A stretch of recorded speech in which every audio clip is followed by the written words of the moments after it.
এই মানুষের সাথে জড়িত পাপ এমনই একটি পাপ, আপনি যেই মানুষের সাথে পাপ করেছেন সেই ভাইয়ের কাছে যতক্ষণ না আপনি ক্ষমা চাইছেন এবং সেই ভাই যতক্ষণ না আপনাকে ক্ষমা করছে ততক্ষণ পর্যন্ত আল্লাহ সুবহানাহু ওয়া তাআলা আপনাকে ক্ষমা করবেন না। যদি কোনো সময় তোমার ভাইয়ের কোনো গোপন তথ্য তোমার চোখের সামনে পড়ে গেল বা তুমি জেনে গেলে বা তুমি দেখে নিলে, অতঃপর তুমি তা গোপন করার চেষ্টা করো। কেননা তুমি যদি এই দুনিয়াতে তোমার ভাইয়ের কোনো গোপন তথ্যকে গোপন করতে পারো, তাহলে কিয়ামতের দিন তোমার গোপন বিষয়কে আল্লাহ সুবহানাহু ওয়া তাআলা গোপন রাখবেন। তাদের নখগুলো ছিল তামার এবং বড় বড় নখ, এবং সেই নখ দ্বারা তারা নিজের বক্ষস্থলকে এবং মুখস্থলকে চিড়ে চিড়ে তারা খাচ্ছে। এইভাবে তাদেরকে শাস্তি দেওয়া হচ্ছে। আমাদের সকল মুসলিম সমাজকে এই পাপ কাজ হতে দূরে থাকার তৌফিক দান করো এবং যত পাপাচার কাজ আমাদের দুনিয়াতে চলছে তা হতে আমাদেরকে রক্ষা করো।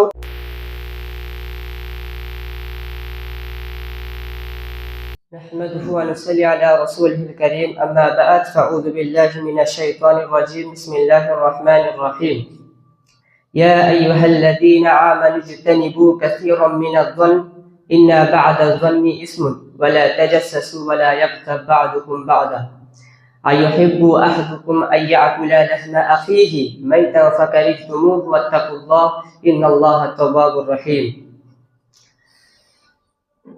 সম্মানীয় উপস্থিতি, প্রশংসা মাত্র সর্বপ্রথম সেই মহান রব্বুল আলামিনের জন্যই, যিনি আমাদেরকে বড়ই ভালোবেসে দয়া করে মায়া করে এই পবিত্র জুমার দিনে একত্রিত হওয়ার তৌফিক দান করেছে। তেনার প্রশংসা করে শেষ করা যায় না এবং যাচ্ছে না এবং ভবিষ্যতে যাবে না। তাই আমরা তেনারই শেখানো সংক্ষিপ্ত বাণী দ্বারা তেনার প্রশংসা আদায় করি। সকলেই করি কালিমাতে শুকর আলহামদুলিল্লাহ। তারপরে পরে জনাব আহমদ মুস্তাফা মুহাম্মদ মুস্তাফা মা আমিলাল্লাল মরুদুলাল জনাব রাসূলুল্লাহ সাল্লাল্লাহু আলাইহি ওয়াসাল্লাম, তেনার উপর শত কোটি দরুদ ও সালাম বর্ষিত হোক বৃষ্টির ন্যায় ঝমঝম করে। সকলেই করি আল্লাহুম্মা সাল্লি আলাইহি আল্লাহুম্মা বারিক আলাইহি। সম্মানীয় উপস্থিতি, আমি আজকে যেই বিষয়বস্তুটি বলবো ভেবেছি সেটি এমন একটি বিষয় যা বর্তমান সমাজে আমরা যদি লক্ষ্য করি, যদি দৃষ্টিপাত করি, তাহলে আমরা বাস্তব চিত্রে আমরা দেখতে পাবো সেই পাপটি অনেক অহরহভাবে চলছে আমাদের সামনে। সেই পাপ সম্পর্কে কিছু আলোচনা করব ইনশাআল্লাহ, মা তৌফিকি ইল্লা বিল্লাহ। সর্বপ্রথম আমরা জেনে নেব যে আমাদের ইসলামের মধ্যে পাপকে কয় ভাগে বিভক্ত করা হয়েছে। সাধারণত পাপ আমরা দুই ভাবেই চিনি, যা হচ্ছে একটি সাগীরা গুনাহ বা কাবীরা গুনাহ, কিন্তু তা নয়, বরং পাপ চারটি ভাগে বিভক্ত। এক হচ্ছে হুকুকুল্লাহ আর দুই হচ্ছে হুকুকুল ইবাদ। এবারে এই দুটির মধ্যে দুটো করে ভাগ করা হয়েছে। হুকুকুল্লাহের মধ্যে সাগীরা এবং কাবীরা গুনাহ এবং হুকুকুল ইবাদের মধ্যে সাগীরা এবং কাবীরা গুনাহ ভরা আছে। অতএব আমি আপনাদেরকে দুটো সম্পর্কেই অবগত করার চেষ্টা করবো ইনশাআল্লাহ। হুকুকুল্লাহ বলা হয় সেই সমস্ত পাপকে, যেই সমস্ত পাপ আল্লাহ সুবহানাহু ওয়া তাআলার সাথে জড়িত পাপ। যেমন আল্লাহর সাথে কাউকে শরীক স্থাপন করা, এইটা হচ্ছে হুকুকুল্লাহ পাপের মধ্যে পড়ে গেল বা আল্লাহর হকের মধ্যে পড়ে গেল। যদি আমরা আল্লাহ সুবহানাহু ওয়া তাআলার সাথে কাউকে, কোনো বস্তুকে, কোনো জিনিসকে যদি আমরা কি করি, সংযুক্ত করি, তাহলে আমরা আল্লাহ সুবহানাহু ওয়া তাআলার সাথে শিরিক করলাম। অতঃপর এটি একটি মহা ধরনের জুলুম।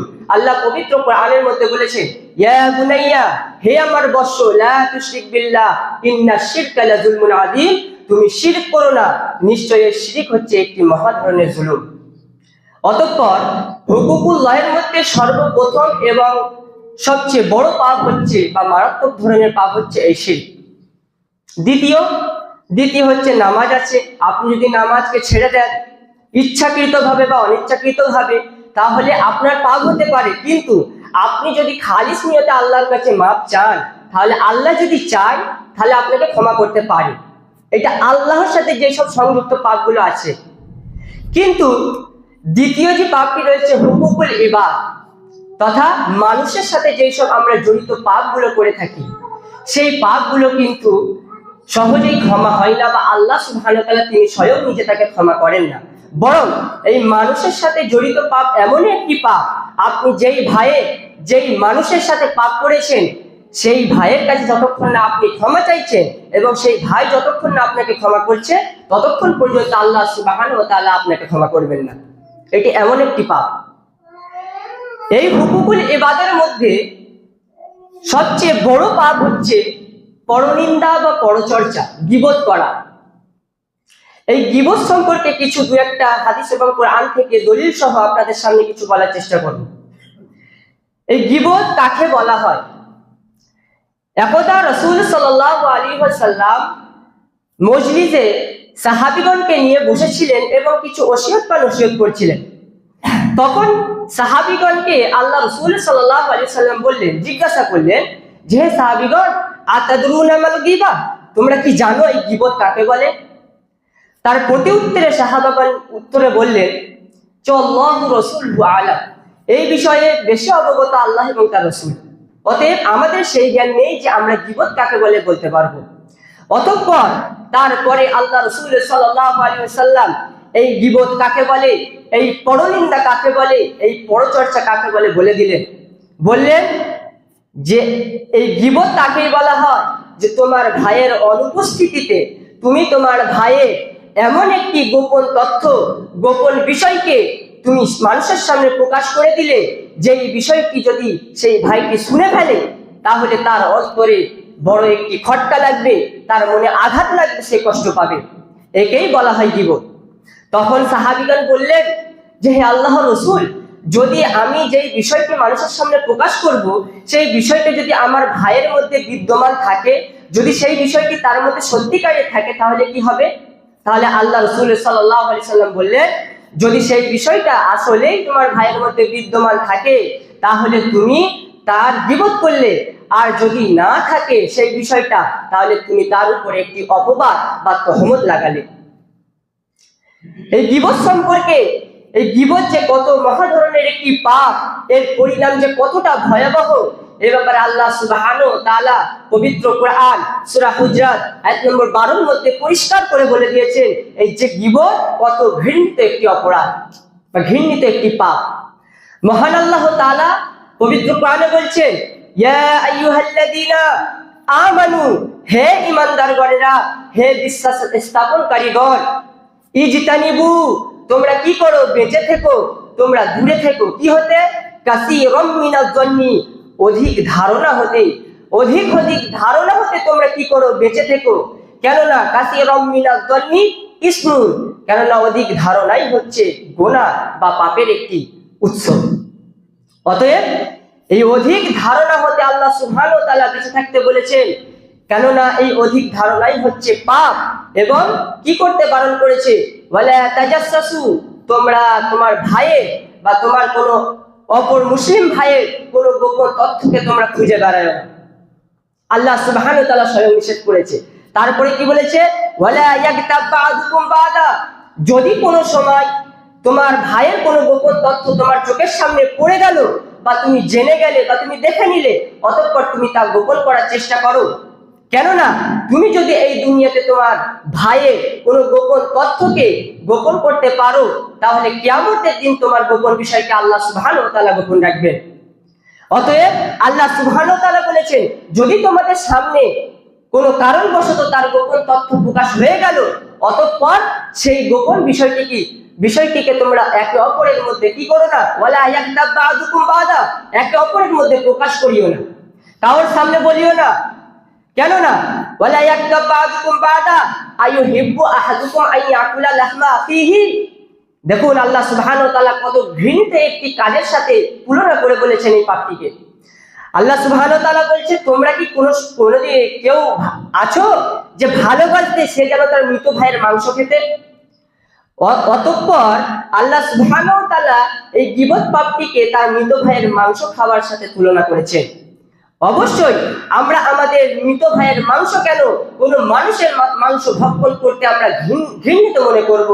অতএব আল্লাহ সুবহানাহু ওয়া তাআলা এটাই বলতে চাইছেন যে যেরকম তোমার মৃত ভাইয়ের মাংস খেতে তুমি ঘৃণিত মনে করো, সেই রকম এই গীবত, এই পরচর্চা, এই পরনিন্দা হতে তোমরা ঘৃণিত বোধ করো, কারণ একটি মহা ধরনের পাপ।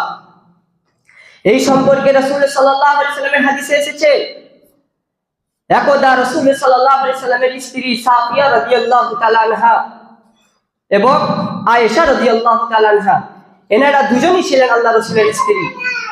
তো মা আয়েশা রাদিয়াল্লাহু তাআলা আনহার কাছে আল্লাহ রাসূল সাল্লাল্লাহু আলাইহি সাল্লাম সাফিয়া রাদিয়াল্লাহু তাআলা আনহার একটু গুণ প্রশংসা করছেন বা করছিলেন একদা। তো তার গুণ প্রশংসা শুনে আয়েশা রাদিয়াল্লাহু তাআলা আনহা রাসূলকে বললেন যে, হে আল্লাহর রাসূল, আপনি সাফিয়ার এত গুণ প্রশংসা কেন করেন? সে তো একটি খাটো মহিলা বা বেঠে, এই শব্দটি হাদিসে এসেছে। তখন আল্লাহ রাসূল সাল্লাল্লাহু আলাইহি সাল্লাম বলছেন যে, ইয়া আয়েশা লাকাদ কুলতে কালিমাতান, হে আয়েশা, তুমি এমন একটি শব্দ বা বাক্য উচ্চারণ করেছো তোমার জুবান দ্বারা, সেই শব্দটি যদি লাউ মুজিজাত লা মাজাজাতিল বাহার, যদি সমুদ্রের পানির মধ্যে সেই বাক্যটি, সেই শব্দটি নিক্ষেপ করা হয়, তাহলে সেই সমুদ্রের পানি বিষাক্ত বা ঘোলাটে হয়ে যাবে। এইখানে আল্লাহ রাসূল সাল্লাল্লাহু আলাইহি সাল্লাম বোঝাতে চাইলেন যে গীবত কতটি একটি বড় ধরনের অপরাধ।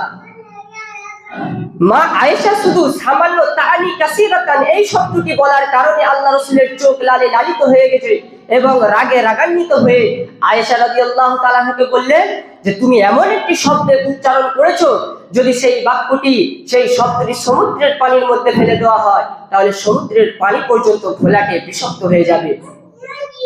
আমরা একবারও ভেবে দেখেছি, আমরা দুনিয়াতে চলাফেরার মাধ্যমে আমরা কত এই গীবত করছি, বা আমাদের সামনে এই গীবত হচ্ছে, কেউ গীবত করছে আমরা শুনছি, কিন্তু তা হতে আমরা ভ্রুক্ষেপ করছি না, বরং আমরা সেখানে দাঁড়িয়ে দাঁড়িয়ে তার সাথে সাই দিয়ে, তাকে প্রশ্রয় দিয়ে, তার সাথে দুটো হাসি ঠাট্টা করে আমরা বেরিয়ে যাচ্ছি। কিন্তু যেই ভাইয়ের ব্যাপারে সেখানে গীবত চলছে, তার গোপন বিষয়কে নিয়ে প্রকাশ করা হচ্ছে, তাকে নিয়ে খেল তামাশা করা হচ্ছে, তাকে নিয়ে একবার ভাবি না যে তার জায়গায় যদি আমার কোনো গোপন বিষয় সেই ভাইটি যদি উপস্থাপন করতো কোনো লোকের সামনে, তখন আমার কিরকম কষ্ট হতো। এই কথাটা আমরা একবার চিন্তা করে ভাবি না বা চিন্তাও করি না। কিন্তু আল্লাহ রাসূল সাল্লাল্লাহু আলাইহি ওয়াসাল্লাম এই গীবত করা হতে আমাদেরকে বেঁচে থাকতে বলেছেন, কারণ এই পৃথিবীর বুকে যেই ব্যক্তি গীবত করলো, সে কখনোই জান্নাতের মধ্যে প্রবেশ করতে পারবে না। এ ব্যাপারে হাদিস সহিহ বুখারী, সহিহ মুসলিমের হাদিস, আল্লাহ রাসূল সাল্লাল্লাহু আলাইহি ওয়াসাল্লাম বলছেন, লা ইয়াদখুলুল জান্নাতা তাম্মাম ওয়া ফি রাওয়ায়াতিন কাত্তার। আল্লাহ রাসূল সাল্লাল্লাহু আলাইহি ওয়াসাল্লাম বলেছেন যে কোনো দিন একটি নাম্মাম বা নামিমা, একটি চগলখোর ব্যক্তি জান্নাতের মধ্যে প্রবেশ করবে না। এবং অন্য হাদিসের মধ্যে এসেছে অফি রাওয়ায়াতিন কাত্তার, অর্থাৎ যে চগলখোরকে সাই দেয়, প্রশ্রয় দেয়, সেই ব্যক্তিও কোনোদিন জান্নাতের মধ্যে প্রবেশ করতে পারবে না। অতএব আল্লাহ রাসূল সাল্লাল্লাহু আলাইহি সাল্লাম বলেছেন, এই গীবত করা হতে আমাদের বাধা প্রদান করেছে বা নিষেধাজ্ঞা করেছে। কিন্তু তারপরেও আমাদের সামনে আজ আমরা দৃষ্টিপাত করলে চায়ের দোকানে, রাস্তায়, স্কুল, কলেজ, মাদ্রাসা, হসপিটাল, সব জায়গায় অহরহভাবে এই গীবত নামক ভয়াবহ পাপটি চলছে, কিন্তু তা হতে আমরা বাধা প্রদান করি না। এর আযাব, এর শাস্তি কতটা ভয়াবহ যদি আমরা দেখতে পেতাম, তাহলে আমরা এই শব্দ তো দূরের কথা, এই গীবত থেকে আমরা পলায়ন করতাম বা এই পাপ থেকে আমরা পলায়ন করতাম। একদা আল্লাহ রাসূল সাল্লাল্লাহু আলাইহি সাল্লাম সেই মেরাজের রাত্রিতে যখন গিয়েছিলেন, তখন যাবার পথে দুই শ্রেণীর ব্যক্তিকে খুবই ভয়াবহ আযাব দেওয়া হচ্ছিল বা শাস্তি দেওয়া হচ্ছিল। কিরম ভাবে আযাব দেওয়া হচ্ছিল? তাদের নখগুলো ছিল তামার এবং বড় বড় নখ, এবং সেই নখ দ্বারা তারা নিজের বক্ষস্থলকে এবং মুখস্থলকে চিড়ে চিড়ে তারা খাচ্ছে। এইভাবে তাদেরকে শাস্তি দেওয়া হচ্ছে। তো আল্লাহ রাসূল সাল্লাল্লাহু আলাইহি সাল্লাম সেই দৃশ্যটিকে দেখে জিবরাইল আলাইহিস সালামকে জিজ্ঞাসা করলেন, মান হাউলা ইয়া জিবরিল, হে জিবরিল, এরা কারা যে যাদেরকে এত কঠিন ভাবে শাস্তি দেওয়া হচ্ছে? তখন জিবরিল আলাইহিস সালাম তখন বললেন, হে আল্লাহর রাসূল, এরা হচ্ছে সেই শ্রেণীর ব্যক্তি যারা দুনিয়াতে কি করত, তার নিজের ভাইয়ের গোপন বিষয়কে মানুষের সামনে প্রকাশ করে বেড়াতো, অর্থাৎ সে হচ্ছে গীবতকারী ব্যক্তি। এবং দ্বিতীয় নম্বর ব্যক্তিটি কি করত? সে পেশাব করত, কিন্তু পেশাব করার পর পেশাবে ছিটা লেগে যেত, কিন্তু সে ধৌত করতো না কোনোদিন। এই দুই শ্রেণীর ব্যক্তিকে সেই রকম কঠিন ভাবে আযাব দেওয়া হবে। অতএব আমরা দুনিয়াতে কত গীবত করছি, আমাদের শাস্তি কতটা হতে পারে এর ভয়াবহ। প্রিয় মুসলিম সমাজ, আজকে আমাদের সামনে এত পাপ চলছে, এই গীবত নামক পাপটি, এ হতে আমরা প্রতিকার কিভাবে আমরা ফিরে আসতে পারি বা কিভাবে মানুষকে এর সঠিক পথে আনতে পারি এই গীবত থেকে সরিয়ে। মহান আল্লাহ তাআলা সূরা আল ইমরানের মধ্যে বলছেন, ওয়ালতাকুম মিনকুম উম্মাতুন ইয়াদউনা ইলাল খায়র, যে তোমাদের মধ্যে এমন একটি দল থাকা উচিত যারা কি করবে, ইয়াদউনা আলাল খায়র, যারা মানুষকে ভালো কাজের দিকে আহ্বান করবে, ওয়া ইয়ানহাউনা আনিল মুনকার, যারা খারাপ কাজ হতে তারা নিষেধ করবে, বাধা প্রদান করবে, ওয়া উলাইকা হুমুল মুফলিহুন, এবং তারাই কাল কিয়ামতের মাঠে সফলকামী বলে গণ্য হবে। আল্লাহ পবিত্র এই কোরআনের মধ্যে পরিষ্কারভাবে বলে দিলেন যে যখন তোমাদের সামনে কোনো পাপ হতে তোমরা দেখবে, তোমরা তা হতে বাধা প্রদান করো এবং সেই ভাইটিকে ভালো কাজের আদেশ করে তাকে ভালো পদের দিকে নিয়ে চলে এসো। এই আদেশ আল্লাহ সুবহানাহু ওয়া তাআলা স্বয়ং করেছে। আল্লাহ সুবহানাহু ওয়া তাআলা বলেছেন, ওয়ালতাকুম মিনকুম উম্মাতুন ইয়াদউনাল খায়র, তোমাদের মধ্যে এমন একটি দল থাকা উচিত। সেই দলটিকে, সেই দলটি কাদেরকে উল্লেখ করে বলা হয়েছে। তারপরে ওই সূরা আল ইমরানের মধ্যে আল্লাহ সুবহানাহু ওয়া তাআলা বললেন, কুনতুম খায়রা উম্মাতিন উখরিজাত লিন-নাস, তোমরাই হচ্ছে সর্বোত্তম জাতি। অর্থাৎ আমরা মুহাম্মদুর রাসূলুল্লাহ সাল্লাল্লাহু আলাইহি ওয়াসাল্লামের যারা উম্মত আমরা আছি, তাদেরকে আল্লাহ সুবহানাহু ওয়া তাআলা স্বয়ং উল্লেখ করে বলেছেন, কুনতুম, তোমরাই হচ্ছে খায়রা উম্মাতিন উখরিজাত লিন-নাস, মানুষদের জন্য তোমরা উত্তম জাতি স্বরূপ তোমাদেরকে বার করা হয়েছে। কিসের জন্য?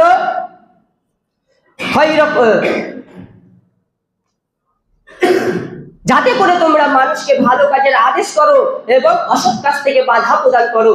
এই জন্যই তোমাদেরকে এই পৃথিবীর বুকে উত্থান ঘটানো হয়েছে। ওয়াতুমিনুনা বিল্লাহ, অতঃপর তোমরা কি করবে?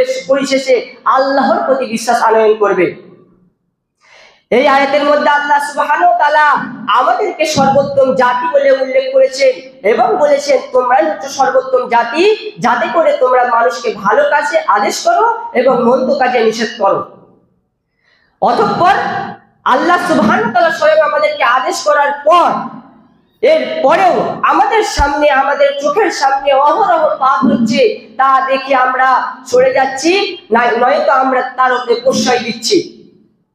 কিন্তু আল্লাহ রাসূল সাল্লাল্লাহু আলাইহি ওয়াসাল্লাম তিনি খুদ এই ব্যাপারে হাদিসে বলেছেন, আন আবি সাঈদ আল-খুদরি রাদিয়াল্লাহু তাআলা আনহু قال, আন আবি সাঈদ আল-খুদরি রাদিয়াল্লাহু তাআলা আনহু قال, তিনি তেনার হতে বর্ণিত আবু সাঈদ খুদরি তিনি বলছেন, রাসূল সাল্লাল্লাহু আলাইহি ওয়াসাল্লাম বলেছেন, মান রাআ মিনকুম মুনকারান, যখন কোন ব্যক্তি দেখবে, মুনকারান খারাপ কাজ হতে কোনো যদি ব্যক্তি দেখে, তার চোখের সামনে যে খারাপ কাজ হচ্ছে, সে কোনো ভাইয়ের গীবত করছে, সে চুরি করছে, সে অপরাধ করছে, জিনা, ব্যভিচার, অন্যায়, অশ্লীল কাজ করছে, তখন সে যেন কি করে? মান রাআ মিনকুম মুনকারান ফালইউগাইরুহু, সে যেন সে পরিবর্তন করার চেষ্টা করে। কি দ্বারা? বিয়াদিহি, তার হস্ত দ্বারা। আল্লাহ রাসূল সাল্লাল্লাহু আলাইহি ওয়াসাল্লাম বলেছে, তোমাদের চোখের সামনে যখন কোনো খারাপ, অন্যায়, অশ্লীল পাপ হতে দেখবে, তখন তোমরা তোমাদের হাত দ্বারা প্রথমত তাকে পরিবর্তন করার চেষ্টা করো। যদি সে হাত দ্বারাও পরিবর্তন করার যদি ক্ষমতা যদি না রাখতে পারো তুমি, বা হাত দ্বারাও সেই ব্যক্তি যদি পরিবর্তন হচ্ছে না, তাহলে কি করো তুমি? ফাবিলিসানিহি ফাইল্লাম ইয়াস্তাতি ফাবিলিসানিহি, যদি তাতেও ক্ষমতা না রাখো, তাহলে তুমি তোমার জুবান দ্বারা, তোমার মুখ দ্বারা, তোমার জিহ্বা দ্বারা তাকে বাধা প্রদান করো। যদি এই জিহ্বা দ্বারাও ফাইল্লাম ইয়াস্তাতি ফাবিলিসানিহি, যদি এই জিহ্বা দ্বারাও সে পরিবর্তন না হয় একান্তে, তাহলে কি করবে? ফাবিকলবিহি, তুমি তোমার অন্তর থেকে তাকে ঘৃণা মনে করবে। এবং এই অন্তর থেকে ঘৃণা করাটা হচ্ছে ইসলামের একটি কমজোর ঈমান। আযআফুল ঈমান হাদিসে শব্দ এসেছে যে এই অন্তর থেকে ঘৃণাটা করা হচ্ছে কমজোর ঈমান একটি। অতঃপর আমাদের চোখের সামনে যখন আমরা কোনো পাপ, অন্যায়, অশ্লীল পাপ হতে দেখব, তাহলে তা হতে আমাদেরকে বাধা প্রদান করতে হবে এবং মানুষকে সর্বদা সর্বক্ষণ ভালো কাজের আদেশ করতে হবে, যাতে করে সে আল্লাহ ভীরু হতে পারে, সে একটি তাকওয়াশীল ব্যক্তি হতে পারে এবং পরেশগার মুত্তাকি ব্যক্তি হতে পারে। নয়তো যদি আমরা সেই পাপাচারী ব্যক্তির সাথে যদি আমরা লিপ্ত হয়ে যাই এবং সে গীবত করছে, আমি শুনছি কিন্তু কিছু বলছি না, এই ব্যাপারে আল্লাহ সুবহানাহু ওয়া তাআলা পবিত্র কোরআনে বলে দিয়েছেন যে যেই ব্যক্তি আল্লাহ সুবহানাহু ওয়া তাআলার আয়াত এবং নিশানিগুলোকে নিয়ে বিদ্রুপ করার চেষ্টা করে এবং অন্য কোনো ব্যক্তি যদি তা শুনে ফেলে এবং তা শুনেও কিছু না বলে সে যদি পেরিয়ে চলে যায়, অতএব সেই ব্যক্তিটি যা পাপের গুনাহার সমপরিমাণ তার মাথায় ভার নিয়ে আছে, সেই ভার তার উপরেও সমপরিমাণ চাপিয়ে দেওয়া হবে সেই কাল কিয়ামতের মাঠে। অতএব যদি আমরা কোনো ব্যক্তিকে কোনো চুরি করতে দেখছি, তাহলে আমাদেরকে প্রথমে হাত দ্বারা তাকে বাধা প্রদান করতে হবে, তাতেও না হলে মুখ দ্বারা বাধা প্রদান করতে হবে, যদি তাতেও না হয় তাহলে আমাদেরকে অন্তর থেকে ঘৃণা করে চলে আসতে হবে। আর যদি না করি, সেই ব্যক্তিটি অন্যায় করে অশ্লীল করে যেই গোনার ভাগীদার হলো, আপনি সমপরিমাণ সেই ভাগীদার তার মতো পাপের ভাগীদার হলেন। অতএব আমাদেরকে সর্বদা চেষ্টা রাখতে হবে যাতে করে আমরা খারাপ কাজ হতে বাধা প্রদান করতে পারি। যদি আমরা এখন যদি বাধা প্রদান না করি, তাহলে আমাদের ভবিষ্যতে দেখা যাবে এই পাপ কাজ বাড়তে বাড়তে বাড়তে আমাদের সমাজকে একটি পদদলিত এবং অপমানিত, লাঞ্ছিত, ঘৃণিত করে তুলবে। এর খুব সুন্দর একটি উদাহরণস্বরূপ আল্লাহ রাসূল সাল্লাল্লাহু আলাইহি সাল্লাম এই সৎ কাজের আদেশ এবং খারাপ কাজ থেকে বাধা প্রদান করা সম্পর্কে একটি উদাহরণস্বরূপ সহিহ বুখারীতে হাদিস এনেছেন। একদা এক জায়গা থেকে একটি জাহাজে লটারি করা হয়, কিছু সংখ্যক মানুষ কোনো জায়গায় যাবার উদ্দেশ্যে। তো সেই জাহাজটি ছিল দুতলা বিশিষ্ট জাহাজ, নিচের তলা এবং উপর তলা। তো লটারির মাধ্যমে ভাগ করা হলো যে কারা কোন ব্যক্তি কোন দলটা উপরে থাকবে এবং কোন দল নিচেই থাকা হবে। তো ভাগ হয়ে যাওয়ার পর যারা উপর তলার ব্যক্তি তারা উপর তলায় চলে গেল এবং যারা নিচের তলার ভাগ তারা নিচের তলায় চলে এলো জাহাজে। অতঃপর জাহাজটা ছেড়ে দেওয়া হলো। জাহাজটা সমুদ্রের পথে পাড়ি দেওয়ার পরে খানিক দূর যাওয়ার পরে তখন কি হয়, নিচের তলার ব্যক্তিদের খুবই পানির পিপাসা লাগে। নিচে কিন্তু পানি খাবার কোনো ব্যবস্থা নেই, সব যা পানি খাওয়ার ব্যবস্থা দুতলায় রাখা রয়েছে। ততক্ষণ নিচের তলার ব্যক্তিদের পানি খুবই তৃষ্ণা পায়, অতঃপর তারা উপরে যায় পানি আনতে। একবার হয়, দুবার হয়, 3-4 বার যাওয়ার পর উপর তলার ব্যক্তিরা কিন্তু বিরক্ত হয়ে পড়ে, অতঃপর তাদেরকে পানি নিতে বাধা প্রদান করে। তো পানি নেওয়াতে বাধা দেওয়ায় তখন সেই ব্যক্তিটি রাগের মাথায় কি করলো, সে নিচে এসে সে বলল আর উপরে পানি আনতেই যাব না। অতঃপর সে একটি কুড়া দিল এবং জাহাজটিকে ছিদ্র করতে লাগলো বা ছিদ্র করতে লাগলো যে এইখান থেকে আমি পানি তুলে খাবো। তো এইখানে যদি কোনো ব্যক্তি সেই ব্যক্তিটিকে বাধা না করে ফুটো করতে জাহাজ, তাহলে কি হবে, সে নিজে তো ডুববে, বরং জাহাজে যতগুলো সাথী রয়েছে সবাইকে নিয়ে কিন্তু ডুববে।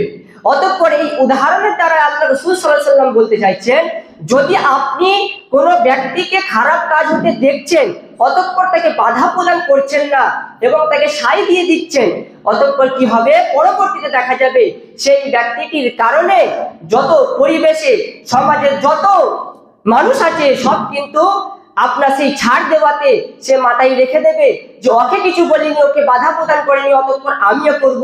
এই ভেবে ভেবে সেই পাপ কাজটি আরো বেড়ে চলবে, অতঃপর এই ধ্বংসের মুখে মানুষ চলে যাবে। অতঃপর আমাদের সর্বদা চেষ্টা করতে হবে যখনই আমাদের সামনে কোনো পাপ কাজ হতে দেখবো, আমরা যেন তা হতে বাধা প্রদান করতে পারি। পরিশেষে আল্লাহ সুবহানাহু ওয়া তাআলার কাছে দোয়া করি, হে রব্বুল আলামিন, আমাদের সকল মুসলিম সমাজকে এই পাপ কাজ হতে দূরে থাকার তৌফিক দান করো এবং যত পাপাচার কাজ আমাদের দুনিয়াতে চলছে তা হতে আমাদেরকে রক্ষা করো। হে রব্বুল আলামিন, আমরা যেন তোমার নিয়ম নীতি মেনে এবং পরেশগার মুত্তাকি মুমিন হয়ে মরতে পারি এবং তোমার কাছে ফিরে যেতে পারি, সেই তৌফিক তুমি আমাদেরকে দান করো। রব্বুল আলামিন, যারা অসুস্থ, যারা হসপিটালে ভর্তি আছে বা যারা জীবিত নেই, মৃত হয়ে গেছে, কবরে চলে গেছে, হে আল্লাহ তুমি তাদের কবরের আযাবকে তুমি মাফ করে দিও। হে রব্বুল আলামিন, যারা আজ আমরা এই সমাজে মূর্খ রূপে ঘুরে বেড়াচ্ছি, আল্লাহ তাদেরকে দ্বীনি শিক্ষায় শিক্ষিত করার তুমি তৌফিক দান করো। আমিন। ওয়া আখিরু দাওয়ানা আলহামদুলিল্লাহি রাব্বিল আলামিন। اللهم صل على محمد وعلى ال محمد كما صليت على ابراهيم وعلى ال ابراهيم انك حميد مجيد. اللهم بارك على محمد وعلى ال محمد كما باركت على ابراهيم وعلى ال ابراهيم انك حميد مجيد. سبحانك رب العزة عما يصفون وسلام على المرسلين والحمد لله رب العالمين. والسلام عليكم ورحمة الله.